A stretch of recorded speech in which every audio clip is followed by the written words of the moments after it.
Seth রোলিন্সই বানিয়েছে রমিন রেন্সকে, কিন্তু এই কথাটি আমার কাছে হজম হচ্ছে না। সো গাইজ, আজকের মানডে নাইট ড্রটি শেষ হয়ে গেছে। কি হলো আজকের মানডে নাইট ড্রতে সমস্ত কিছুই থাকবে আজকের এই ভিডিওতে। আজকের মানডে নাইট ড্র শুরুতে সেথ রোলিন্স তার টিম নিয়ে রিংয়ে আসে। সেথ রোলিন্স এসে যেভাবে রমিন রেন্স পল হেমনের কাছ থেকে মাইক নিত, ঠিক সেইভাবে সেথ রোলিন্স আজকে পল হেমনের কাছ থেকে মাইক নেয়। তারপর অডিয়েন্সরা ও এর চ্যান করছিল, যার মাধ্যমে সবাই সেখানে ব্রন ব্রেকারের চ্যান করছিল। তারপর সেথ রোলিন্স বলে, তোমরা চ্যান করছো ওটিসির, তোমরা চ্যান করছো সিএম পাঙ্কের, এবং কি তোমরা আমার মিউজিকের সাথেও গান গাইছো।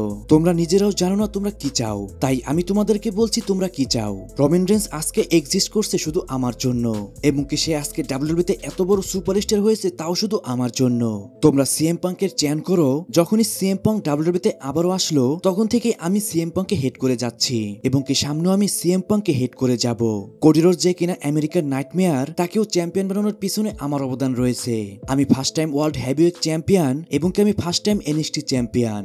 ডাব্লিউডব্লিউতে যতগুলো বড় বড় জিনিস রয়েছে সেই সমস্ত কিছু ক্রিয়েট করেছি আমি, কারণ আমি হচ্ছি ক্রিয়েটার। আমি সবসময় নতুন নতুন কিছু করছি, তাই এই জন্যই সবসময় আমার পিছনে অপোজিশন রয়েছে।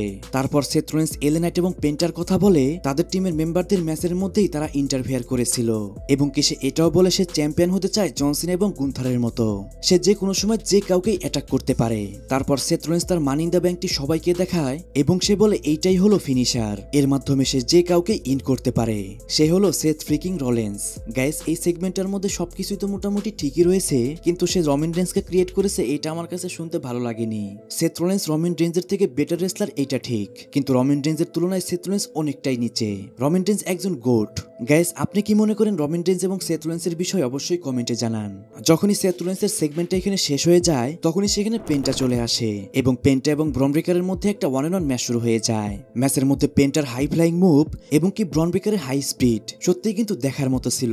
পেন্টা একটি টাইমে বলে উঠে মেক্সিকান ডিস্ট্রয়ার, সে এইটা বলে ব্রন ব্রেকারকে মেক্সিকান ডিস্ট্রয়ার হিট করতে যায়, কিন্তু ব্রন ব্রেকার সেটাকে কাউন্টার করে দেয়। তারপর পেন্টা আবারও ট্রাই করে মেক্সিকান ডিস্ট্রয়ার হিট করতে, কিন্তু পেন্টা এবার সাকসেসফুলি মেক্সিকান ডিস্ট্রয়ার হিট করতে পারে। সে মেক্সিকান ডিস্ট্রয়ার হিট করে ব্রন ব্রেকারকে পিনফল করে, কিন্তু সেখানে ব্রন ব্রেকার কিক আউট করে দেয়। লাস্টে অসাম একটা স্পেয়ার হিট করে এই ম্যাচটার মধ্যে ব্রন ব্রেকার উইন করে যায়। ম্যাচটি যখনই শেষ হয়ে যায়, তখন সেথ রোলিন্স আবারও সেখানে চলে আসে।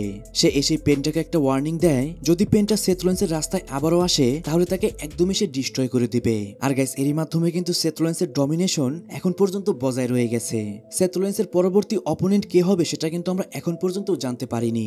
হতে পারে সামনে সেথ রোলিন্স টাইটেল ম্যাচের দিকেও যেতে পারে। তারপর ব্যাকস্টেজে এজে স্টাইল এবং কি অ্যাডম পিয়ার্সকে আমরা দেখতে পাই। সেইখানে অ্যাডম পিয়ার্স এজে স্টাইলকে বলে, কোনো কিছুই ঠিক নেই, লিভ মর্গান ইনজোর্ড, এবং কি ডমিনিক মিস্টেরিও ইনজুরিতে পড়ে গেছে। তাই খুবই দুঃখের সাথে জানাচ্ছি, তোমার সাথে ডমিনিক মিস্টেরিওর নাইট অফ চ্যাম্পিয়নে যে ম্যাচটি হবে সেটা এখন পোস্টপোন করা হচ্ছে। সেই ম্যাচটি নাইট অফ চ্যাম্পিয়নে আর হবে না। এটা শুনে এজে স্টাইল অনেক রেগে যায়, কিন্তু অ্যাডম পিয়ার্স তাকে বলে, তুমি কোনো চিন্তা করো না, আইসি চ্যাম্পিয়নশিপ ম্যাচের জন্য তুমি হবে প্রথম চয়েস। এই কথাটি শুনে সেখান থেকে এজে স্টাইল চলে গেলে সেখানে চলে আসে নিউ ডে। নিউ ডেকে দেখে অ্যাডম পিয়ার্স বলে, তোমাদের একটা ম্যাচ রয়েছে। নিউ ডেও ম্যাচের কথা শুনে শকিং হয়ে বলে, ম্যাচ? অ্যাডম পিয়ার্স বলে, তোমাদের ম্যাচ হবে নেক্সট মানডে নাইট ড্রতে, আর সেটা হবে for the tag team championship match. Guys, next Monday night ড্রতে আমরা ট্যাগ টিম ম্যাচ দেখতে পাবো ফিন বেলার এবং জেডি ম্যাকডোনা ভার্সেস নিউ ডের মধ্যে। আর এই সেগমেন্টের মাধ্যমে আমরা এইটা জানতে পারলাম, নাইট অফ চ্যাম্পিয়নে এজে স্টাইল ভার্সেস ডমিনিক মিস্টেরিওর মধ্যে আইসি চ্যাম্পিয়নশিপ ম্যাচটি সেটা কিন্তু এখন ক্যান্সেল করা হয়ে গেছে।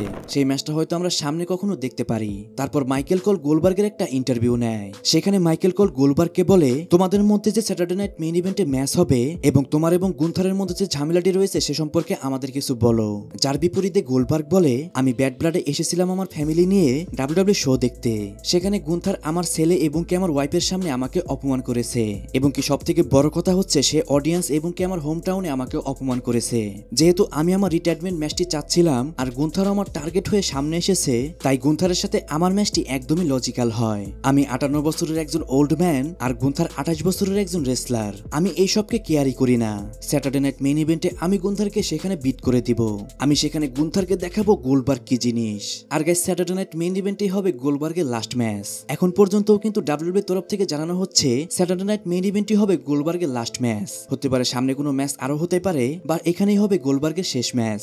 গাইস, কে কে গোলবার্গের ফ্যান আছেন অবশ্যই কমেন্টে জানান। তারপর লাইরা ভলকেরি এবং বেলিকে আমরা ব্যাকস্টেজে দেখতে পাই। সেখানে লাইরা ভলকেরি ভলকেরিয়া বেলিকে বলে তার রিম্যাচের কথা, কারণ বেকি লিঞ্চ তাকে একবারই হারিয়েছে এবং কি সে এখন পর্যন্ত তার রিম্যাচটি পায়নি। এটা শুনে বেলি তাকে বলে আজকে যদি সে বেকি লিঞ্চকে হারাতে পারে এবং সেই যদি হয়ে যায় নতুন চ্যাম্পিয়ন, তাহলে বেলি সর্বপ্রথম চান্স দিবে লাইরা ভলকেরিয়াকে।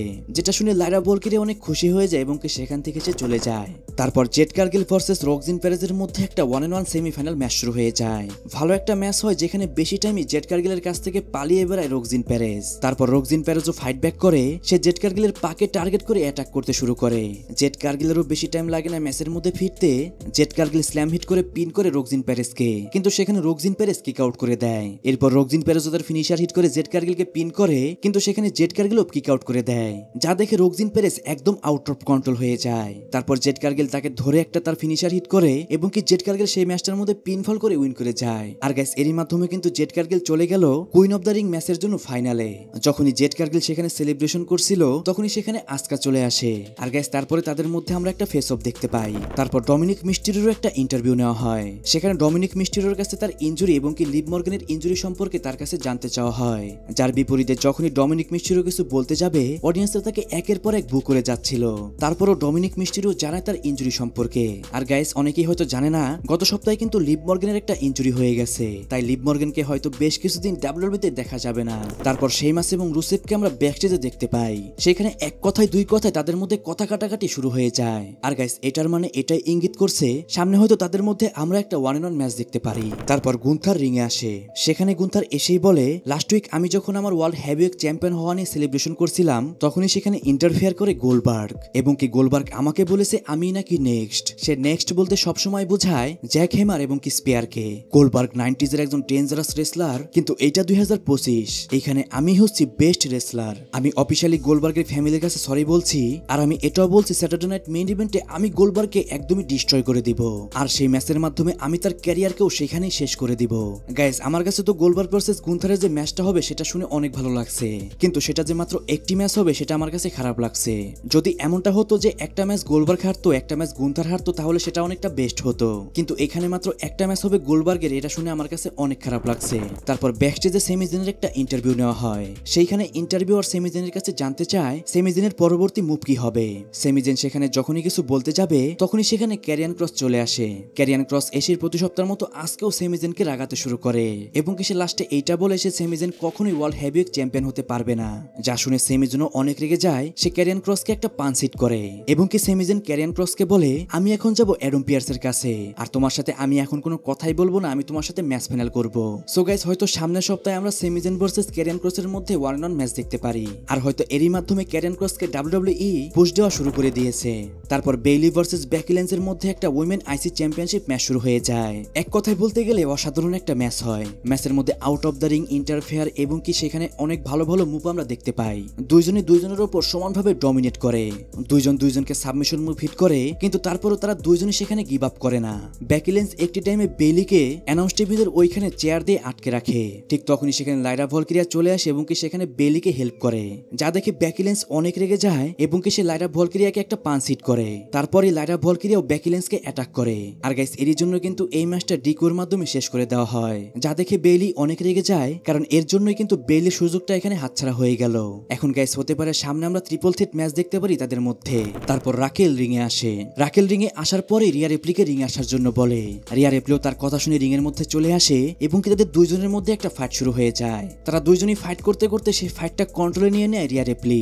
তখনই সেখানে রাকেলকে হেল্প করার জন্য রক্সিন পেরেজ চলে আসে, আর রক্সিন পেরেজের হেল্পের কারণেই রাকেল রিয়া রিপ্লিকে একটা টেবিলের উপর স্ল্যাম হিট করে। আর গাইস তারপরে আমরা রিয়া রিপ্লিকে দেখতে পাই অ্যাডম পিয়ার্সের সাথে কথা বলতে। সেখানে আমরা এটাও জানতে পারি রাকেল এবং রিয়া রিপ্লির মধ্যে একটা ম্যাচ কনফার্ম হয়ে গেছে।